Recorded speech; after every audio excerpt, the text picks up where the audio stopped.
say Miami, go ahead and say the U. Miami, Miami. You. When I say 34, you say 30 in.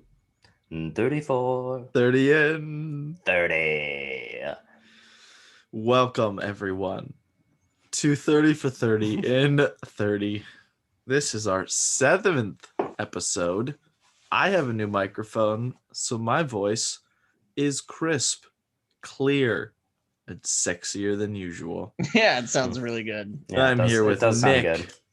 and Ryan, the boys, and today we're talking about the first feature film, the first long documentary, The U, as we talk about the racial and cultural evolution of the University of Miami during the 1980s and on, as represented within the University of Miami football team. Directed by Billy Corbin. Billy Corbin. I just want to say that because this is our 7th episode? 7th. That makes us the longest running 30 for 30 companion podcast on the market right now. On the market right now, and it's so free. You heard that, folks. Buy stock now. Yeah. Buy now, because we are the Bitcoin of 30 for 30 podcasts. And it's only getting better. Depending on the movie. Depending on the film. Good. But no, this documentary starts with an absolute banger of a song by Uncle Mike. Well, showing, a little highlight reel. And it starts out with like the traditional football music, and then they scratch it on up, and it's this isn't a traditional football movie at all, because it's about the U, baby. It's all about the U. It's all about the U. It's all about the U. You. I loved that montage, and I saw a lot of. I got it. One, it got me excited about the movie and the U, and two, I loved the amount of the hands to the crotch with the hip thrust. The hip thrust. Thank you. Mm-hmm. That celebration is by far the best celebration, I think, in humanity. I mean, I think we should start doing that more. We shouldn't suppress the point to the crotch hip thrust. I'm talking all sports. You just made a good business deal and you just start hip thrusting hands. Yes, that's the coolest thing. That's the coolest thing. Like, I want to see the like guy who's bagging my groceries, and he gets it where like he gets the bag of groceries off the rings perfectly and like ties the plastic bag together and then tosses it to me, and then I catch it and he goes, yeah! Everyone would be happy. We'd get through COVID. The president wins the election. Hip thrust. Yeah, exactly. That's the proper. I'm surprised Trump didn't do it when he won, honestly. Yeah. I don't know if Biden pointed to his thrust and did that, he'd have a heart attack. I don't think he hasn't been that sexual in a long time, I feel like. It might be a thrown out hip. Yeah. Hip thrusted his way right into the hospital. All right, so we'll jump in to the film. It starts with basically telling us the University of Miami, private university, very white, very ivory tower, is just nothing special. 60s and 70s, football especially, pure garbage. You had Burger King giving you a free ticket if you bought a Whopper. I could have told you that. Like, white Floridians suck. So like the school wasn't like really killing it academically, because who's gonna go there to study? I'm gonna go to South Florida and study. No. And then their football team was super boring white dudes. Yeah. And meanwhile, they're sitting on the best high school football like in the country. Yeah. It's like, maybe let's recruit some of those guys. And I think in this part of the movie, they were like, football in Miami was so hard because you had to compete with like stuff like beaches and sun and girls. I was like, oh, like girls could come and pay attention to football too. Like they aren't a distraction from football. They could go to a game, you know? Not in our America. Not in our America. But yeah, that team sucked. And it was so surprising to see Miami like that. Like it was a bunch of like sweater wearing, like hoity-toity people walking around. It was basically, it was like younger versions of Ted Foote all over the place. Yes, President Ted Foote. We'll get to Ted. We'll get to Ted. He'll get his moment. But yeah, here we go. The savior of Miami football, and who will compete as of now for best 30 for 30 name? Howard Schnellenberger. He's got the longest, I think. He's competing, at least for me, with Peter Pocklington for best name in the documentaries. That's a great name. Yeah. But he's hired as coach. Used to be assistant coach to the Miami Dolphins when they went undefeated. Has a very good resume, very experienced. And he had a plan for the complete overhaul of the program and guaranteed a national championship within his first 4 years. This Schnellenberger guy was... I think he was my favorite part of the documentary because I wanted him to be my dad. I'm sure you're going to hear that from me a lot on this podcast. But like, if that guy came to me and was like, listen, your parents kidnapped you when you were very young, and I'm actually your real dad, I'd be like, yeah, where's your horse? I'm going to get on your horse and we're going to ride to the sunset. Yeah. He was just you'd be smoking guy. A pipe. Yeah. A cherry wood pipe with the deep. You do a great impression of him, right? He's got the deepest voice in the world. He's got the deepest voice in the and son, you should play football. Oh, when he calls you son, I would do anything for him. Exactly, right? Yeah. Like he could have started a cult in a second full of people like young kids with no direction. I would follow him to the moon. To the moon. I would do anything for Coach Schnellenberger. Yeah, I would actually join a cult of Schnellenberger. And he would just be like, clean your room. And if he told me to kill yourself, I'd be like, hey, you're the cowboy. Yeah, sure. I promise you, there's a good bar with good whiskey up there. I'd be like, yeah. Take me into the great beyond on your trusty steed, Mr. Schnellenberger. Take me to the great beyond. And I actually did almost cry in this movie of anger. Oh, ooh, please explain. Yeah. When they said Schnellenberger, so he does all the great stuff, right? Which Brad was about to get to. Like he does all the good stuff. He brings Miami. He was like, it's crazy how they treated this guy like such an innovator, and all he was less racist than everybody. Like, maybe we should incorporate some of these kids who are good at the sport. And they were like, wow, it totally changed things up. Yeah.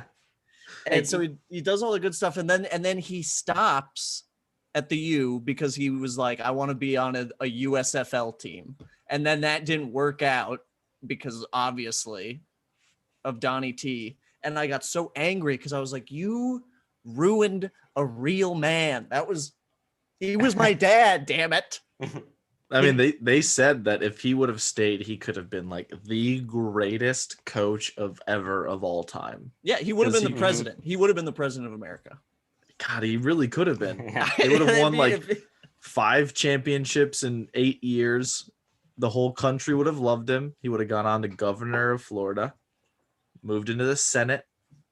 Boom, presidency next. But no. And this guy was such a guy's guy, stern, badass. He was getting carried off the field by his players, and he didn't even crack a smile. They brought him into the locker room, and there's footage of this. So he comes into the locker room just looking like normal, gives like 3 claps, and then just like goes into his office. Yeah. That's all you get. That's all you get. He just got carried off the field. No smile, just 3 claps into his office. But you know that those athletes that saw him clap 3 times, that was probably the greatest moment of their life.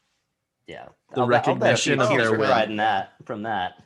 3 claps. Oh my God. Are you kidding me? Do I get a little baby pipe with it? with his pipe in hand. We did it. We did it. And he left the pipe at that one kid's house because he wanted to come back because he wanted him so bad. Yeah, that I like that for a recruiting tactic, where he'd Yeah. leave Such a a pipe power there move. and be like, "Well, I needed a reason to come back. I And the didn't. I kids- only did the it for kids the would best take players, the though. I pipe didn't have to that many school. pipes in circulation." Yeah. Yeah, he took the pipe to school. Oh, Obviously. I would. Yeah, of course you would. Back yeah. in the days when you could bring pipes to school. Damn it. The good days. You didn't bring any pipes to school, Nick? No, Oh, no. we'd have dogs sniffing at us. Yeah. And people being like, "What's that?" I remember that. The good old days when you could bring. I bet he could smoke it in class too, because we were smart. We were smarter back then. we were a smarter You know what? society. I'm such a dork. If I had a pipe in school, I definitely wouldn't. Well, I wouldn't smoke in it. Smoke out of it. I probably wouldn't even take it out, or you would have. I You would have would. done bubbles. I would have done bubbles, or I would have been like, stick that in my pipe and smoke it. I would have done something funny with that line. That would be so cool. So, hey, how about you stick that in this pipe and I'll smoke it because I brought a pipe to school. Immediately, the teacher takes you to the principal. Yeah, I mean, that's what would Yeah. happen. And then they'd go, "Who'd give you the pipe?" And I'd go, "My dad." Yeah. The cult leader cowboy, which is what he could have been. Coach Who Bergs. wants me to play football? Yeah. But all right, we pretty much just summarized his whole tenure, which was like at least a third of the film. Well, we we can talk about the championship game against Nebraska. Whoa, we've got there's some more background. We got to give the full picture. We got to give the full picture. And this is about race relations, everyone's favorite. Race relations. We're really good at those. Because the documentary gives you a little picture. You have the situation on race relations throughout Florida. And they were stated how there's two separate occasions where white police officers murdered a black individual, leading to two separate riots.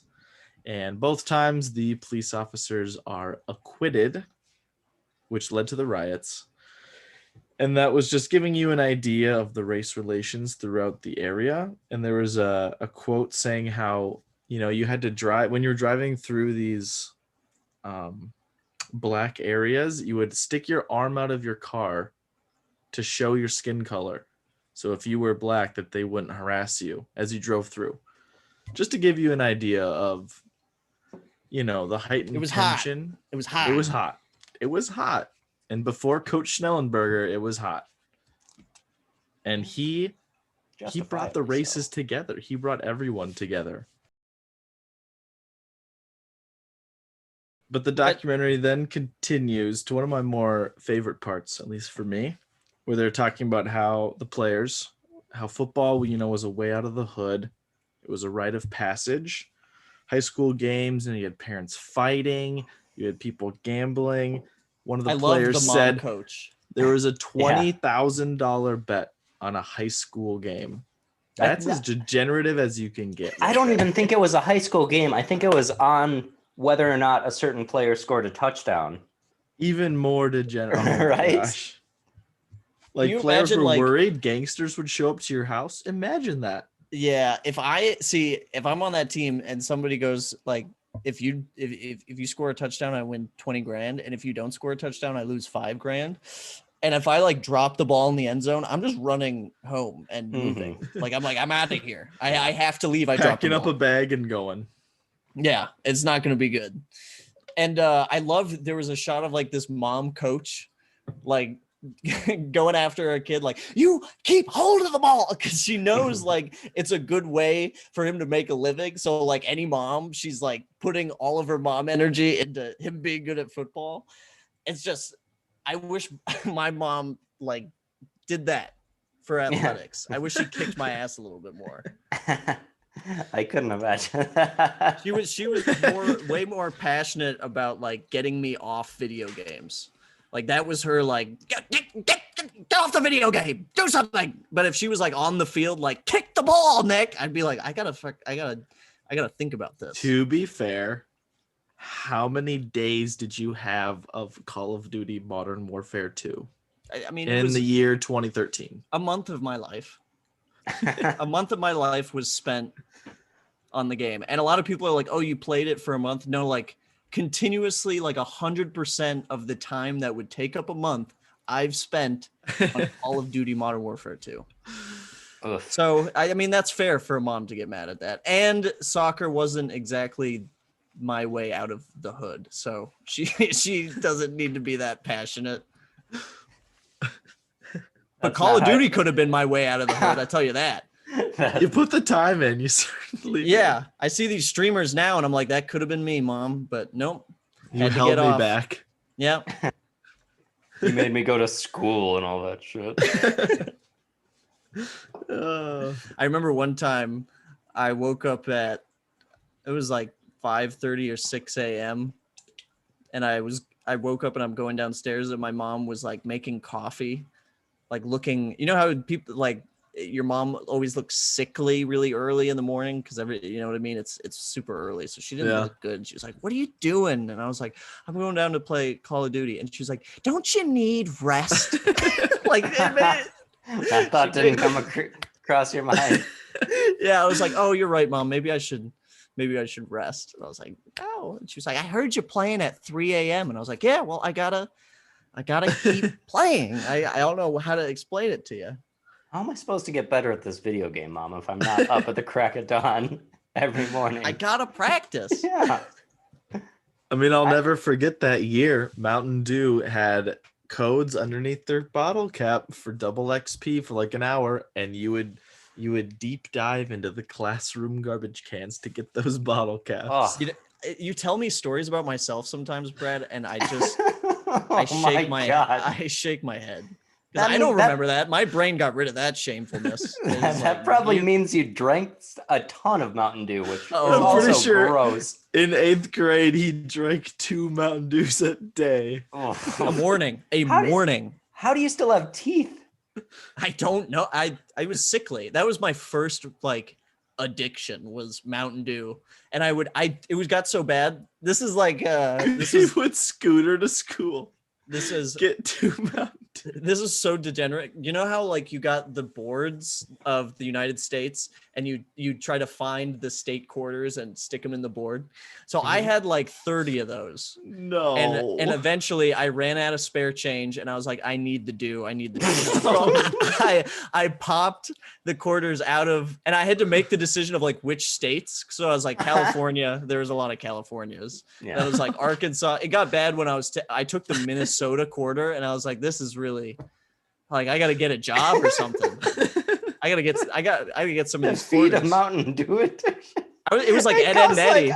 Like $1.25. It was $1.25 a bottle. So I needed grade. He had no income. And $2.50 a day. You know, you're talking $12-13 a week. There's only so much change you can steal. You're looking at like $40 a month. What's a kid to do?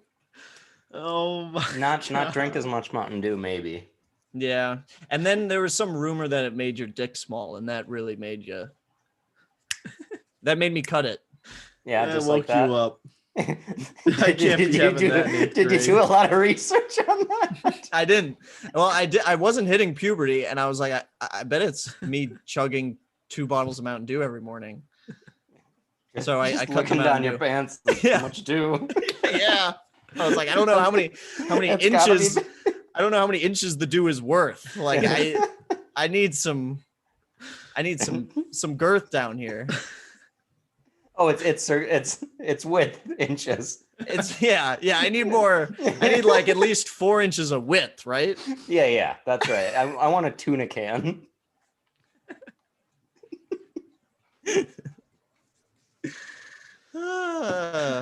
But what are we talking about? Oh, the U? So Howard Schnellenberger. All right, back to 1984. All the stars align.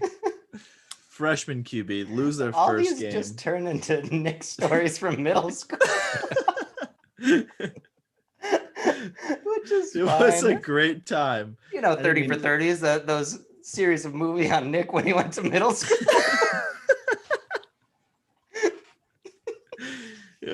was a great time. 1984. They're playing the national title against Nebraska, who at the time was labeled the greatest team in the history of college football. They had the Boz. And looked. No, they did not. That was later in Oklahoma. That was later. Okay, yeah, cut that. Scrap it. Was it? Yeah, he played for Oklahoma. Later. This is the one that they were labeled everything. The Schnellenberger one. Yeah. Yeah.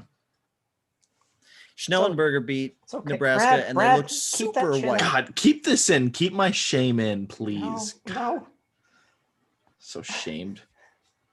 Anyways, Miami stops the 2-point conversion, and they sick way to win, by the way. Win. Yeah. All right. So one thing I was unclear about during that championship game. So Nebraska scores a touchdown. It's 30. It's 30 to 31. 29 to 30. Yep, 30, that's right. yeah. That's right. Yeah. And the announcers were like, if they tie, that it would end the game in a tie.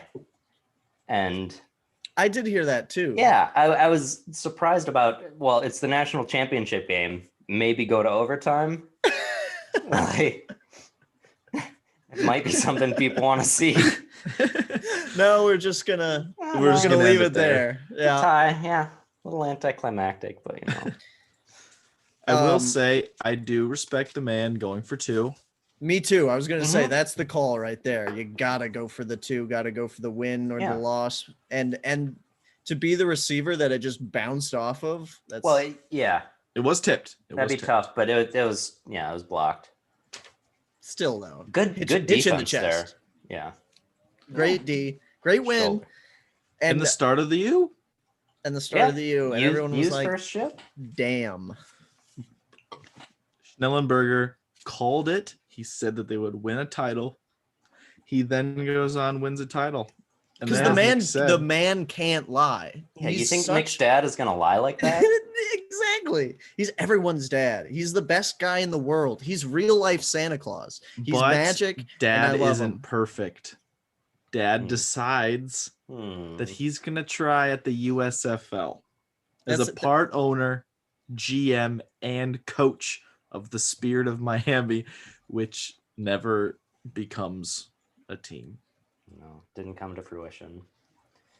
That's not Dad's fault. That's the USFL's fault, because who could blame him for wanting to take that deal? Did you hear what you just said? You said part owner, GM, and head coach. Like pretty much everything. Yeah, you're gonna take that deal, sure. And it's in the same city you're in. Yeah, and it's a sick team name called like the Spirit of Miami. I mean, just based on that alone, I'm taking it. Yeah, a lot of interesting team names with Spirit. Mainly Spirit of St. Louis. That's the only other one I'm thinking of. But isn't that a plane? Yeah. I believe that's the plane that went. But it was also an ABA basketball team name. Yeah. And it's a later topic for a 30 for 30 in a couple years. And so you got Spirit Airlines. Oh, can I do the there's a Jack Fernandez quote after winning that, where he was like, the people just gives them a little more pride and something to talk about. Now they can go around the nation and they no longer have to talk about the riots. They can talk about championship game. Yeah, that was blatant. Nice. Like, let's just forget about all the problems we're having because we won a football game. No, the race riots are over because we won championship game. Football solves everything. I wish it did, but. And as Coach Schnellenberger left, he was replaced by Jimmy Johnson, who everyone knows from his Cialis commercials. Again, and Extends commercials. And Extends. Oh, really? Wow. I did not know him. I knew that his name sounded like a coach from Backyard Sports. Sure. Jimmy Johnson. Jimmy Johnson? Like, two ridiculous coach names. This Schnellenberger, who's a cowboy, and then Jimmy Johnson, who looked exactly like a Ken doll. And later goes on to coach the Cowboys. Boom, boom, bam. Mm-hmm. And the players said that he actually was the first black coach. Yeah, that guy's gotta Miami. regret that quote, doesn't he? That was Dan Le Batard. It was like that made me really perk up because I was like, why would he say that? Like, Yeah, he was black. Why? Because he was a first generational college student, no, he's not, or because he liked black people. Yeah. Okay, because he wasn't racist. Wasn't a good quote. Yeah, that I hope Dan Le Batard thinks about that when he's trying to go to sleep at 2 a.m. and he goes, I can't believe I said that. I hope it keeps him up. Yeah, I'm sure he said the players were a little skeptical at first of Jimmy Johnson, but he's got as much bravado as anybody in the game. These are all quotes from the players. Lily White, redhead, Twain talking. I like that one. Somehow had perfect hair in the temperature and humidity. Yeah. His hair did look incredibly perfect. Wait a minute. How does your hair stay perfect in 100% humidity and 92 degrees? And that's because he's actually Ken doll. That's the Jimmy Johnson secret. He sprayed it down with plastic. Mm-hmm. This was my favorite part. The Jimmy Johnson years was my favorite part of this. Oh, for sure. Because them kicking the shit out of Notre Dame was great. Oh my God. Every announcer there, this is a disgrace. He's got to call the dogs off. They shouldn't be running the score. It's like, no, who cares? Run it What off. are you talking about? Yeah, it's the start of the white commentators. Yeah, he put bench players in. I'm sure they want to score. Yeah, they're kicking ass too. Yeah. It's college football. It's not like pee-wee stuff where they're like, oh, these are kids trying to have fun. It's like, it's a shame to see Jerry Faust go out on this. Nah, get out of here. I mean, it's like the Patrice O'Neill bit. It was a legendary comedian, but he always used to say like the new racism, like, and this is kind of the start of it, is like the shit you can't prove. So like they're going on about like running the score and you know, these players are too flamboyant, and like you want to just be like, you're just being like, you just don't like them because you're black, but you can't prove that because it's just like it's impossible. You know, they can easily weasel out of it. So it's like it's such a frustrating thing to try to deal with. Yeah, that they had like some of the players were like if you look at Notre Dame throughout the years and Oklahoma and stuff, they ran the score up on everybody, but we were the team that wasn't supposed to be doing this. Yeah, exactly. So it's like, oh, get out of here. That's why sports are great, because they're the great equalizer. Like there was a truth in that score that they could not like logically debate. Like, we kicked your ass by 50 points. But that's a cool rivalry to have, like just Miami and Notre Dame, because it's they mentioned like the other teams in Florida like were competitive, but they weren't as like contentious or like rivalrous as Notre Dame. Florida State was a rival, and Lamar Thomas is like, and I respected them because they kept us on the schedule, and then Florida just backs out. Yeah. I like that. But yeah, this 1986 Fiesta Bowl national title game is called the Fatigue Game, because as the Miami players got off the plane, they were all wearing military fatigues. And both teams then attended a steak dinner with Penn State, who they were playing. And apparently some things were said that weren't very savory towards the Miami players, who were from the Penn State African American.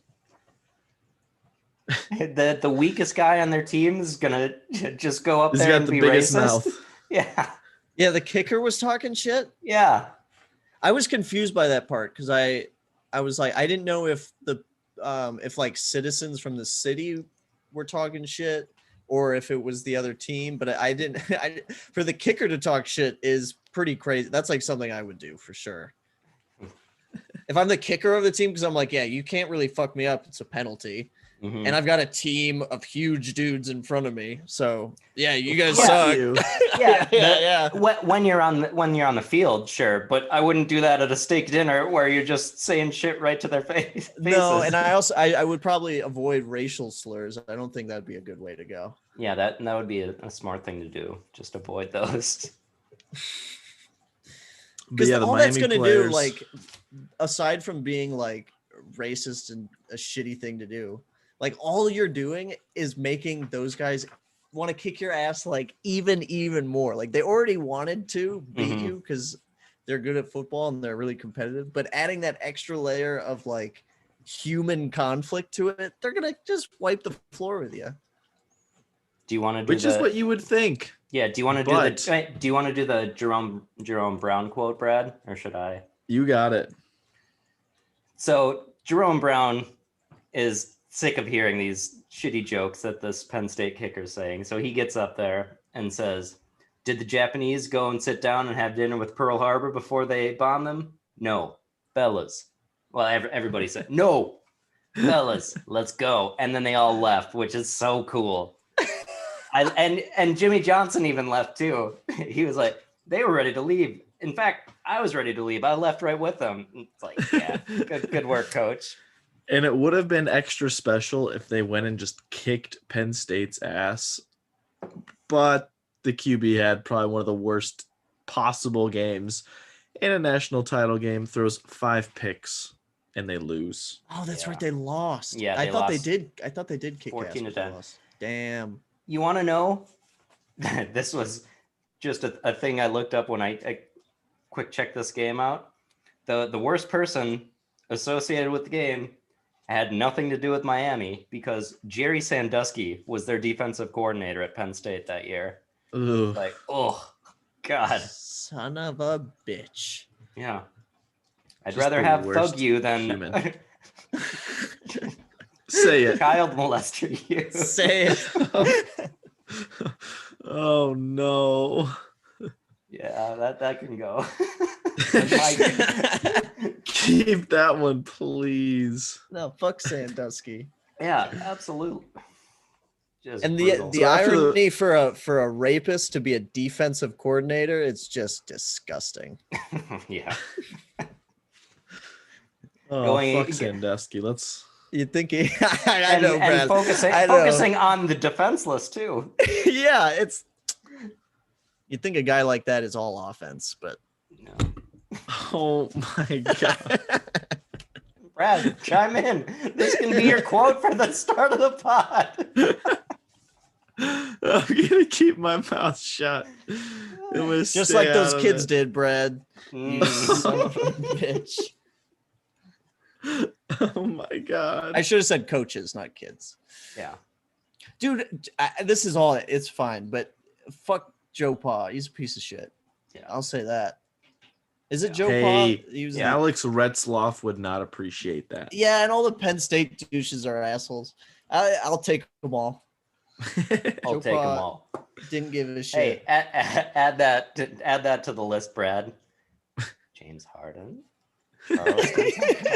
Maybe that should be my quote at the beginning of the pod. Joe Pa didn't give a shit. Oh, All right, Brad, we can we can get back to it. Sorry. I don't even know where I was.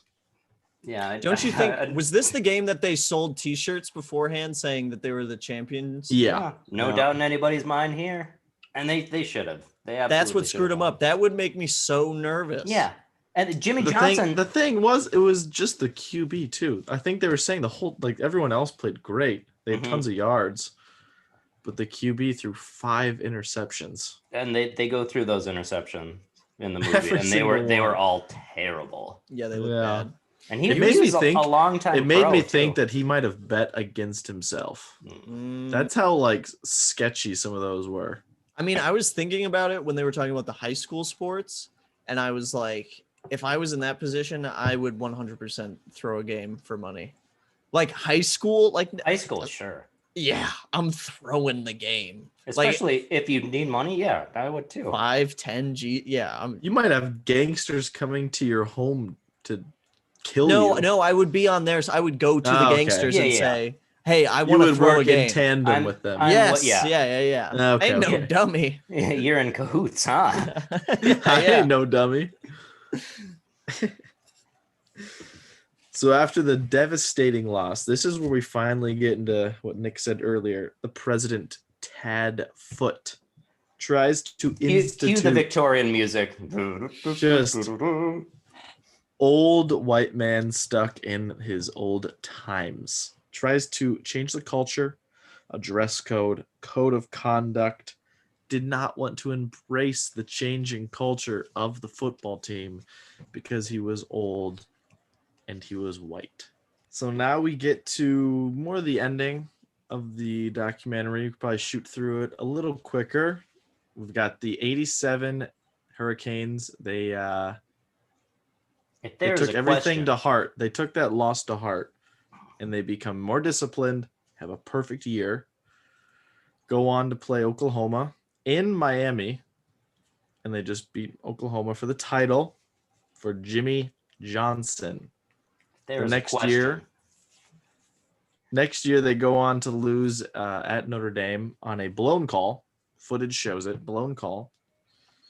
And then Jimmy Johnson leaves for the Dallas Cowboys, and Dennis Erickson from Washington is hired, who the players have no idea who he is, have no respect for him, but he was a player's coach. You know, he let the kids do all their dancing, all their hip gyrations, and let them continue their fun. And then the thing about the 87 championship game, Melvin Branton had like 8 catches in a big game, and then one of his teammates remembers him saying, if you got to give an arm, give an arm. If you got to give a leg, give a leg. And then unfortunately he catches a pass on the sideline and blew out his knee. Yeah, He gave a leg. Game. Yeah, he gave it. I know, that was brutal. Yeah, I bet he was on the ground like, I meant one of you. Yeah, no, obviously not me. You see the numbers I'm putting up this game. Are you kidding me? Yeah, I was gonna go to the NFL. I was talking about Chris. He did go to the NFL, but he lost millions on that, which is a bummer. That was a bummer when I blew out my knee.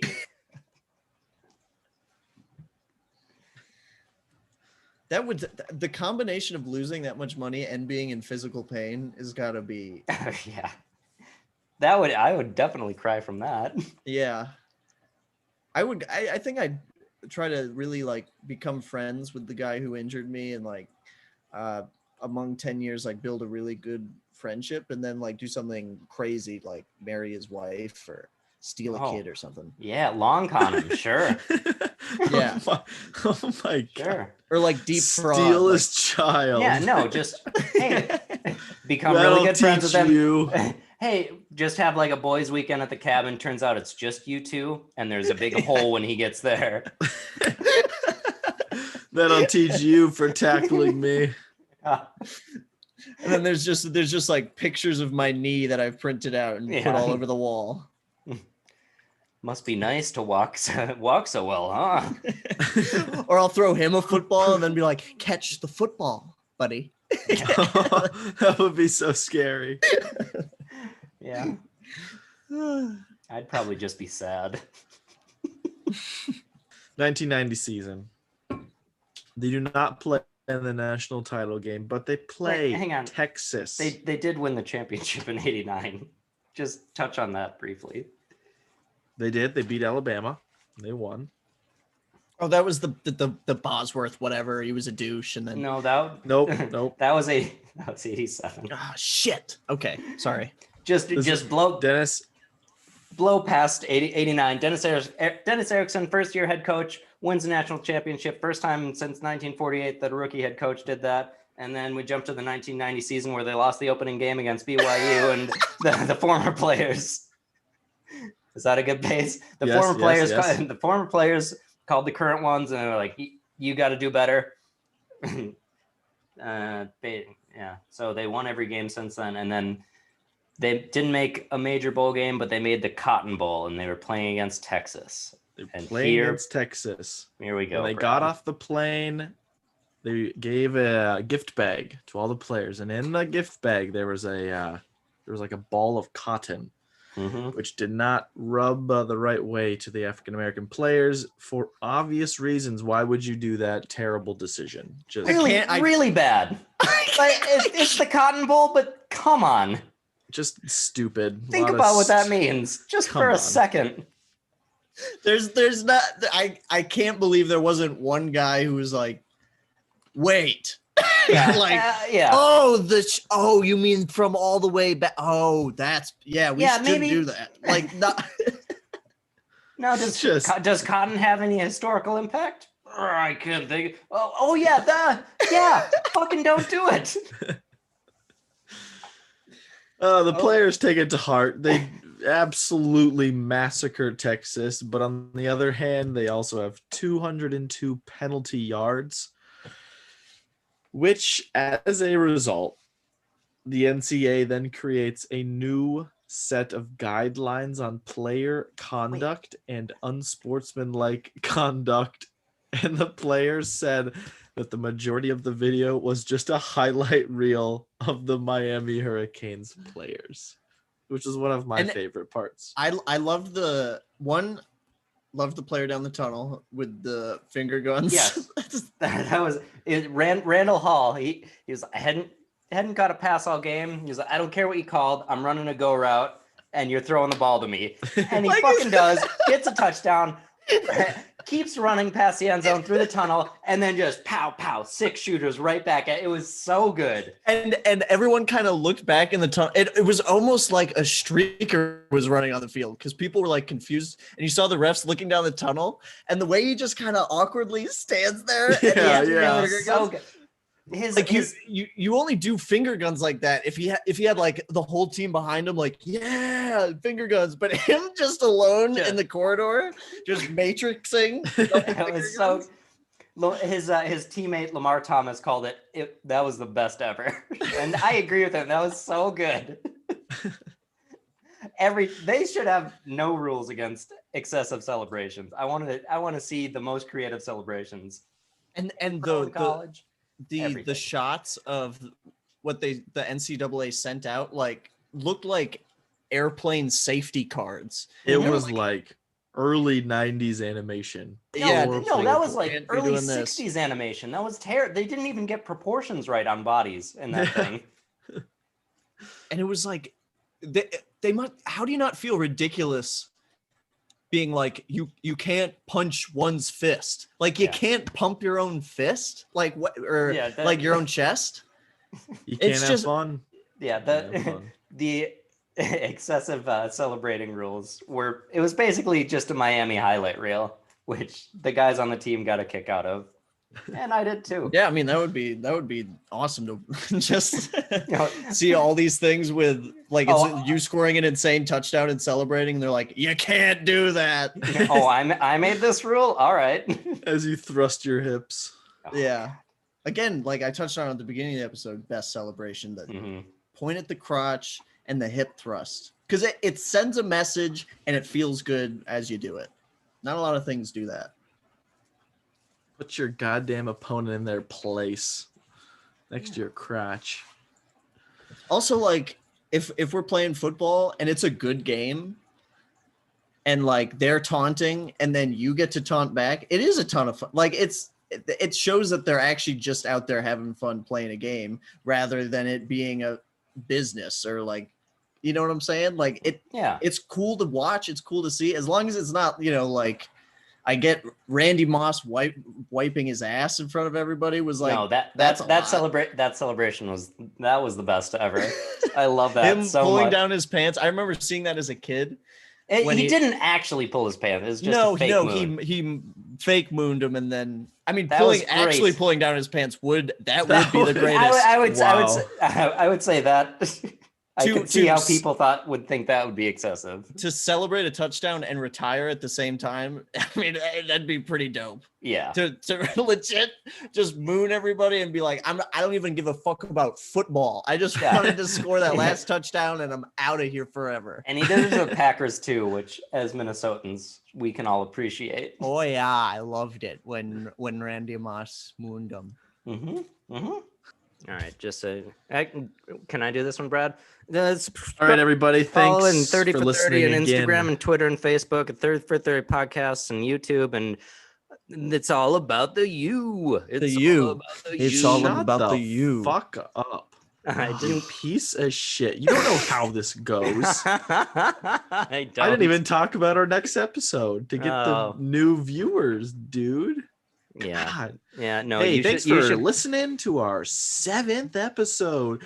Thank you, Ryan, for shutting your trap so I can get through this conclusion. Next Damn it, episode. you're so close. Next episode will be a heavy hitter for co-host Ryan Tapper, as we are talking about winning time. Reggie Miller versus the New York Knicks. The impact of Reggie Miller on the Knicks in the 1990s, specifically having on his peers. The Knicks battles in the 1994 and 95 NBA playoffs, and on Miller's interactions with Knicks superfan Spike Lee. Thank you Reggie for- Miller never played for the Knicks. Frick you, Ryan. You know that. Frick you. Every part of that was Knicks and Reggie Miller and Knicks and Reggie Miller and Knicks and Reggie Miller and Spike Lee. Frick off, man. Follow us on all the social medias, and that's it. I don't care anymore.